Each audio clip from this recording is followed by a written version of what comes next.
One of the best self-release tools that is in my toolbox is the almighty broomstick. This is like getting someone's thumb and getting into that point of tension that's getting in your way.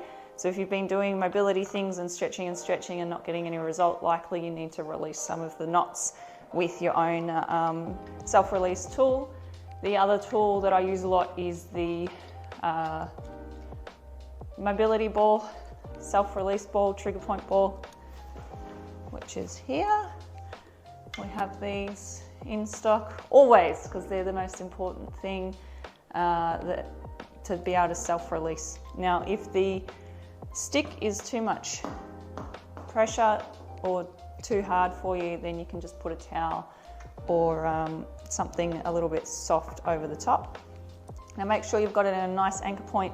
Now the two places I really love doing this stick with is for the pec minor, which is underneath of your large pec muscle, and for the teres minor, which is kind of like the little baby brother of the lat. So first one is the pec minor. What we want to do is grab your fingers into your armpit and then pull forward, and you can feel this big chunk of muscle, which is your pec, and in behind it on the inside edge is your pec minor. So we use that as a guide with the stick. We just go into that armpit there, and then with this hand we guide it forward. We use the rib cage as a guide. We don't want to push onto the rib cage. We're trying to slide the stick around the front edge of the rib cage. So you'll see as I start to apply a bit of pressure, I'm rotating my body away, and you can see the pressure of the stick is actually coming up and forward as if I'm trying to peel my pec off of my chest. And then now I'm on pec minor in there. So see, I've got a little bit of body rotation coming in from the side, slowly, not applying too much pressure, but just, and there is the pec minor. You'll feel it, it'll be a specific spot there. And then what we want to do on here is release, we want to give the thumbs up, and then we're hitchhiking.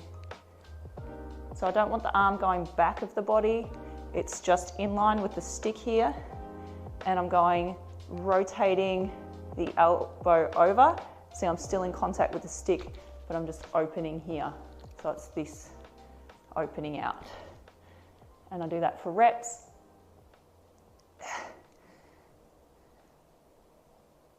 And you feel it lengthening that muscle out underneath of the end of the stick.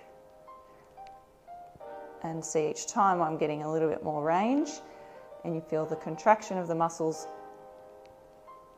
in the back of the shoulder to offset the tightness on the front. So that's the pec minor. And then the next one, same thing, we start with gripping that from the armpit, but we're gripping the back portion, and you feel there's a chunk of muscle that you can feel under there. And if you push in deeper, you'll feel your actual shoulder blade as well. But we want that muscle bit there, and we're coming again in towards the rib cage, and then we're peeling it off the back. So how that looks is we get this in here as a guide, rest the arm on there, but then we want to kind of impale right through to the back. Use the rib cage as the guide, skirt around the side of it, slowly apply a little bit of pressure, and then you'll feel that spot there. And so I'll do it on this side so you can see. We come in from the side. This time we're not rotating forward for the pec. We're going to the back, and you can see now the angle of the stick is poking up out through the back of me, and there it is there. You've got to move around, just find that sort of sharper point there, and then we do this thumbs up this way. So you're in line with the stick there. And you'll feel that that's massaging that tighter one underneath. And then that's it. Retest with whatever you're doing to find that you've got greater shoulder range. Two spots I've found really useful to do with the ball to self-release in the shoulders is number one, the large pec.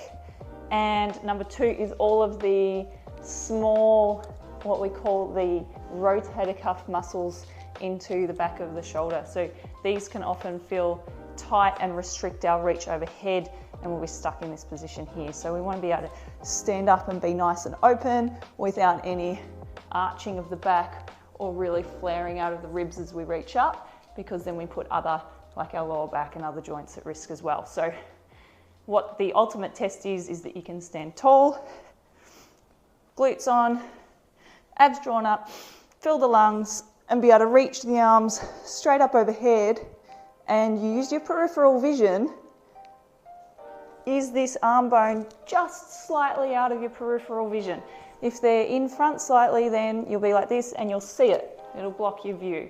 So we want to reach up in a Y, strong into the ground, and then you have to actually do a little bit of a sideways glance out of your eyeballs to see the arms. Then we're in a good position. No pain as well. So first one, we want to open the arm out, palm flat on the wall, and we're exposing the underside of the collarbone here. And we're going to use that as the guide for the ball. It's going to work along the chest, underneath the collarbone. We never roll over bones, only ever on soft tissue. So we come in here looking the other way, place the ball just underneath of the collarbone there, and then we can slide ourselves along the ball to release in and around there. Just use the other hand as a little bit of a guide on the ball to make sure you don't slip, and you've always got a little bit of pressure onto the wall. Oh, and they're nice. There's also a little muscle under there called subclavicular, which is underneath the clavicle, which is your collarbone. Very fancy names. They usually just indicate where the muscle is and where it goes, what it's attached to. So that's that one. Feels wonderful. Then the other one is we're using the spine of the scapula as our guide. If you reach over, you can feel there's like a knobbly bit of your scapula, and there's a muscle that runs on top of it, and there's also a muscle that runs underneath of it. And we want to follow the line of those two, one at a time, out towards where it connects with the arm bone. Now I'm on there, a little bit of a lean on the wall, and then I'm just going to make sure this right arm is nice and relaxed. So I'm going to hold it. It's just floppy. I'm going to hold it there and then focus on really relaxing into this shoulder. And I'm just peeling myself around on the ball, following that line out to just where you feel it connects with the arm. And then we follow the line all the way back. So make sure that you're not rolling over any bones. You'll feel the bones. Don't apply pressure into the bones. Use the bone as a guide, but you're staying on the muscle there. So that's the underneath one, and then I'm just shifting to on top, and then we're just working along on top there, making sure that you're not holding the shoulder tight so that you can get into that. Then once we're finished, we do our retest. Stand strong. Oh my God, how much better does that one feel?